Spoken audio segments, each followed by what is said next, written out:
Makinig. Yung mga anak na ayaw makinig sa kanilang mga magulang, huwag kayo umasang magandang kinabukasan.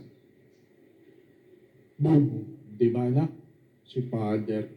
Inuulit ko, yung mga anak na ayaw makinig sa magulang, huwag umaasa ng magandang kinabukasan.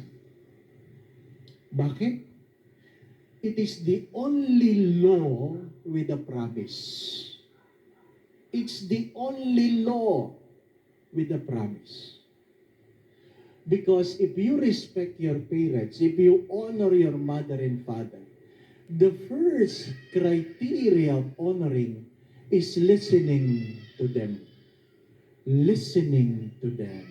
Mahalaga yun. Matuto tayong makinig. Ano po? Bakit ba nagbubunga nga ang ating mga magulang? Kasi yung mga anak ayaw makinig. Bakit ba nagbubunga si Mrs.? Kasi si Mr. ayaw